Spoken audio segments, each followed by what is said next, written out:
بسم اللہ الرحمن الرحیم۔ السلام علیکم جماعت نہم۔ آج ہم عرضی لکھنا یعنی درخواست لکھنا کے بارے میں تھوڑا سا پڑھیں گے بیٹا، اس پہ تھوڑی روشنی ڈالیں گے کہ درخواست کیسے لکھی جاتی ہے۔ عموماً درخواست جو ہے وہ جب آپ کو امتحان میں آتی ہے تو 10 نمبر کی ہوتی ہے، ٹھیک ہے جی۔ تو 10 نمبر آپ کے بچانے کے لیے آپ کو درخواست کی پوری جو لوازمات ہیں ان پہ آپ کو غور کرنا ہوتا ہے، اس کو صحیح طریقے سے لکھنا ہوتا ہے، پھر ہی آپ کو 10 نمبر مل سکتے ہیں، ٹھیک ہے جی۔ اس پہ آج دیکھتے ہیں۔ کسی افسر یا ہیڈ ماسٹر سے چھٹی لینے یا کسی افسر کے کچھ گوش گزار کرنے کے لیے جو لکھا جاتا ہے اسے عرضی یا درخواست کہتے ہیں۔ درخواست میں جو لکھا جائے وہ خوش خط، صاف اور سادہ ہونا چاہیے، اور درخواست آپ کو پتہ ہے کہ نئے صفحے سے ہی شروع کرتے ہیں، یہ بہت زیادہ لینتھی نہیں ہوتی۔ عرضی لکھنے کے لیے سب سے پہلے افسر کا عہدہ لکھا جاتا ہے، دوسری سطر پر عنوان لکھتے ہیں اور تیسری سطر سے گزارش لکھ کر اپنی عرض داشت لکھی جاتی ہے۔ درخواست کے خاتمے پر عین نوازش ہوگی وغیرہ لکھ کر درخواست ختم کی جاتی ہے۔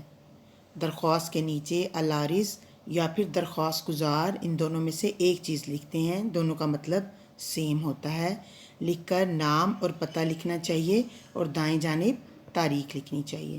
اب دیکھتے ہیں کہ کس طرح سے ہم اس کو اپنے ایک نیا صفحہ لے کے اس پہ درخواست کیسے لکھیں گے۔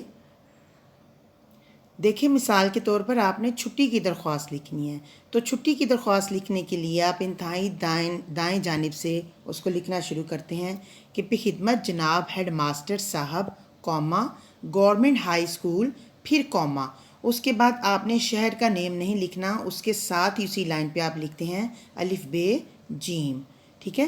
ابھی یہ میرے پاس سپیس نہیں تھی اس لیے میں نے نیچے آپ کو بتا دیا لکھنے کے لیے۔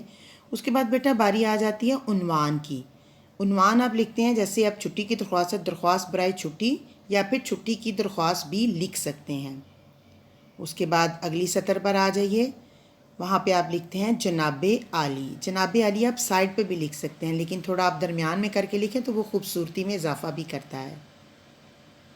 پھر آپ اپنی درخواست کو باقاعدہ شروع کرتے ہیں۔ گزارش ہے کہ جو بھی آپ کی درخواست ہے آپ اس کو لکھ کر اس کے بعد آپ اس کا اینڈ کس طرح سے کرتے ہیں، اب لکھتے ہیں عین نوازش ہوگی، پھر آپ اس سے نیچے والی لائن پر تاریخ نوٹ کرتے ہیں۔ تاریخ لکھنے کے بعد اسی سائڈ دوسری سائڈ پر آپ لکھتے ہیں العارض یا پھر درخواست گزار، دونوں میں سے ایک چیز لکھتے ہیں۔ آپ کا فرما بردار شاگرد، متعلم جماعت دال ر سین، اس کے ساتھ ہی آپ کی درخواست ختم ہو جاتی ہے۔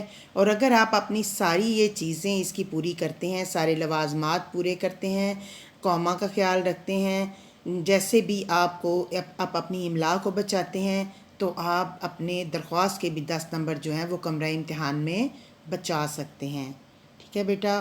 امید ہے ویڈیو آپ کو پسند آئے گی، انشاءاللہ تعالی پھر آپ کو ایک نئی ویڈیو کے ساتھ میں آؤں گی۔